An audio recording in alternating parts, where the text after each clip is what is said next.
Tes, oke. Halo, jadi ini udah kalau nggak salah ke hari ke-16 atau ke-15 gitu. Jadi aku rutin untuk untuk ngomong di depan kamera secara bebas, secara spontan. Ini waktu itu nonton video YouTube-nya Agus Leo Halim. Jadi shout out to Agus Leo Halim, thank you. Ini untuk buat ngajarin sih, sebenarnya untuk ngajarin untuk ngomong lebih lancar depan kamera, lebih pede depan kamera dan ngomong bisa secara bebas gitu. Jadi memang buat sharing-sharing aja, cerita-cerita tentang kehidupan, tentang apapun yang aku dapat dan aku pelajarin gitu. Jadi baru tadi pagi kepikiran untuk let go. Jadi let go itu tuh kayak ya udahlah kita jalanin aja, kita lewatin aja setiap masalah gitu. Jadi memang ada masalah-masalah yang sebenarnya kalau kita pikirin bukannya makin ketemu jawaban malah makin pusing gitu. Sebagai contoh, ah waktu itu ini sih sebenarnya gak tadi pagi dengerin YouTube-nya Baca Suara, shout out juga buat itu Baca Suara. Jadi memang dia ngajarin di situ dia dikasih satu rangkuman buku-buku yang cukup bagus menurut aku dan tadi pagi tuh dengerin dan di, judulnya lupa apa tapi intinya tadi kan karena dengerin pakai headset jadi yang didengar adalah ketika kita ketemu masalah semakin kita mikirin solusi untuk masalahnya justru malah makin nggak keluar solusinya gitu. Jadi menurut aku ya ini cukup bagus banget, let go dan kayak kita lewatin masalahnya kita ya udahin aja karena sejujurnya juga kalau kita punya masalah ya udah sebenarnya bisa kita selesain atau enggak gitu. Kalau kita bisa selesaiin ya udah kita selesaikan. Kalau nggak bisa kita selesaikan juga ya udah. Berarti kan tunggu waktunya aja gitu loh. Jangan terlalu dipikirkan sekali karena ketika kita berusaha untuk memikirkan masalah tadi, malah justru nggak ketemu solusinya, malah fokus banget sama masalah, malah kadang-kadang kita menutup menutup pola pikir, menutup pikiran-pikiran untuk solusi-solusi yang lain gitu. Karena menurut aku yang penting adalah nggak semua hal bisa kita kontrol. Ini salah satu prinsip dalam stoicism ya. Aku juga cukup belajar stoik. Jadi memang salah satu hal yang dipelajari adalah dikotomi of control atau dikotomi kendali. Jadi memang ada beberapa hal yang bisa kita kontrol, yang tidak bisa kita kontrol. Ya, misalnya contoh, yang bisa kita kontrol adalah perilaku kita, perbuatan kita, penilaian kita. Jadi gitu. Ya sebagai contoh mungkin gini, kita nggak bisa kontrol soal macet di jalan, tapi yang bisa kita kontrol adalah jam berapa kita mau berangkat gitu kan. Jadi buat masalah juga menurut aku kayak gitu. Ya kita nggak bisa kontrol masalahnya itu bisa datang kapan. Tapi yang bisa kita kontrol adalah kita memikirkan persiapan kita sendiri. Bagaimana pendapat kita, bagaimana penilaian kita, bagaimana kita menanggapi masalah tersebut. Semua orang juga pasti punya masalah, tapi kenapa ada beberapa orang yang justru slow aja gitu, santai aja jalanin masalah dan buktinya selesai-selesai aja gitu. Ya karena menurut aku itu bagaimana orang itu menanggapi masalah yang dia sedang hadapi. Malah justru kalau misalnya kita berusaha untuk mengontrol semua hal, yang ujung-ujung aku yakin bakal jadi stres. Bakal ya ujung-ujung malah jadi nggak nyambungnya ke mental health dah, itu udah panjang banget. Jadi menurut aku ya prinsip nggak semua hal bisa kita kontrol itu sangat baik dan sangat bagus. Jadi memang nggak harus lah kalau kita punya masalah, ya gimana yang kita kontrol adalah gimana kita menanggapi masalah tersebut gitu. Oh, ya udah kita ada masalah, bisa kita selesaiin nggak? Kalau kita bisa selesaikan ya kita selesaikan. Kalau nggak bisa ya berarti apa yang harus kita lakukan gitu.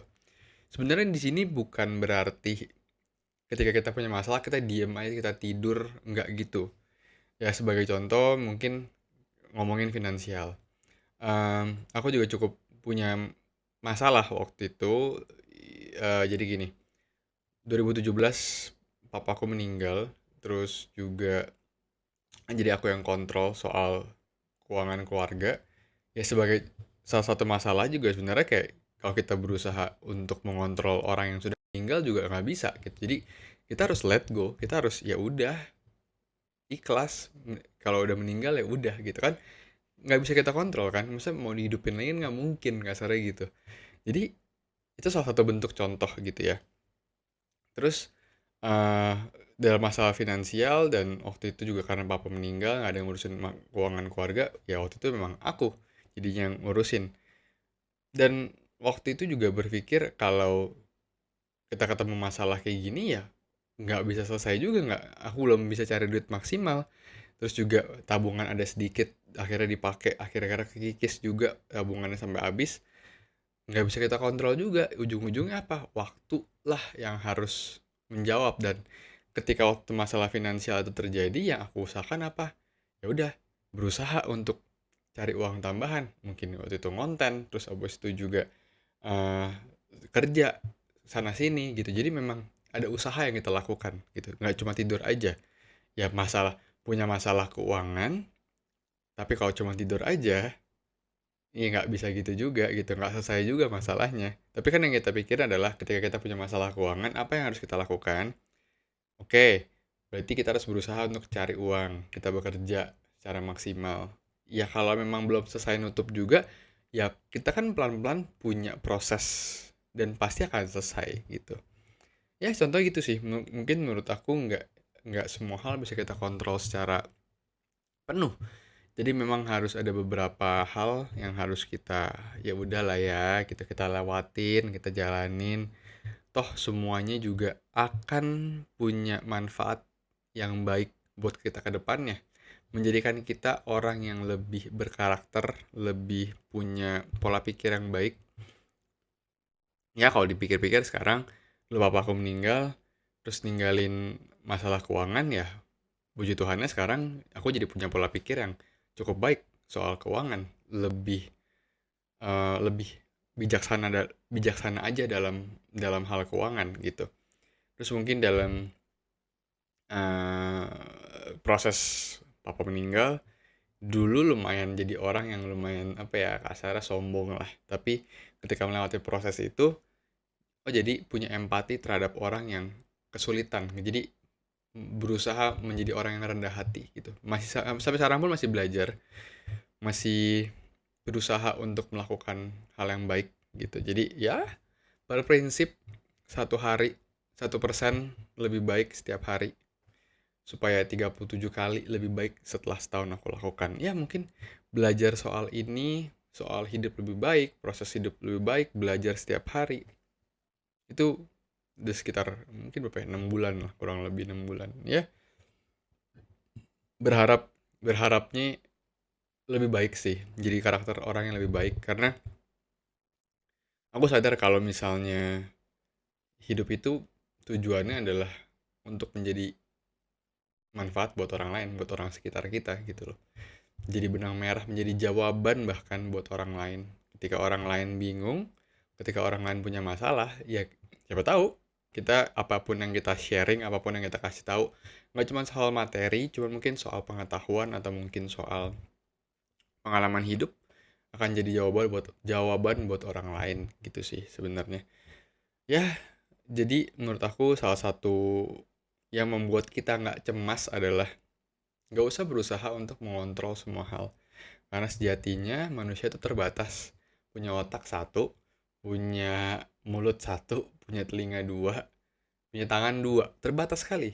Kita nggak bisa mendengar apapun yang ada di ujung sana. Kita cuma mendengar yang bisa ada di sekeliling kita. Kita cuma bisa ngomong sama orang di depan kita. Kita cuma bisa ngerjain dua hal melalui dua tangan kita. Terbatas sekali sebagai manusia, jadi jangan berusaha untuk mengontrol semua hal, karena menurut aku itu adalah perbuatan yang sia-sia gitu. Dan kadang-kadang bikin kita jadi ya stres berlebihan karena kita juga gak ngerti gitu. Itu mesti yang dipelajarin sih. Ya itu cukup cukup cukup membuat hidup merasa lebih tenang. Jadi punya rasa yang lebih nyaman dalam melewati hidup gitu. Walaupun masalah kan tetap ada ya. Nggak bukannya dengan melakukan rumus-rumus ini kita nggak punya masalah, belum tentu. Pasti masalah kan tetap ada. Justru selama hidup pasti akan ketemu masalah. Tapi gimana kita nanggepin masalah tersebut? Gimana caranya kita bisa, ya udahlah ya, ntar pasti selesai kok. Gitu. Ya, di samping itu mungkin juga aku yakin ada keilahian di atas kita. Ada kekuatan di atas kita yang melihat usaha kita gitu. Jadi menurut aku, ya karena aku percaya Tuhan, jadi menurut aku Tuhan akan bantuin kita untuk lewatin semua masalah yang kita punya gitu loh. Sebagaimana kita mau belajar, intinya gitu sih. Ya, mungkin itu aja yang mau disampaikan di konten hari ini. Mungkin buat yang nonton ini semoga bermanfaat banget. Semoga ada pesan yang bisa diambil. Ya kalau enggak ya udah skip aja gitu ya. Oke, buat kalian juga yang nonton dan kalau mau tanya-tanya, aku dokter, by the way aku dokter Richard. Jadi aku suka bahas soal konten kesehatan kulit di Instagram @dr.richardYL, di TikTok juga ada @dr.richardYL. Mungkin kalau misalnya mau tanya-tanya soal kulit boleh DM aja karena dulu aku pernah jerawatan dan aku sharing di sana soal pengalaman-pengalaman aku dan aku pelajarin soal skincare apapun dan tujuannya sih cuman buat sharing aja supaya karena banyak banget gini.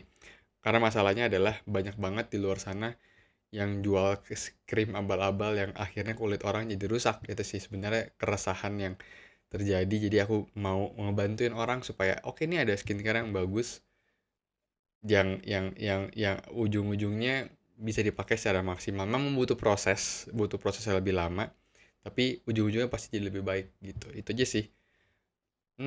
Oke.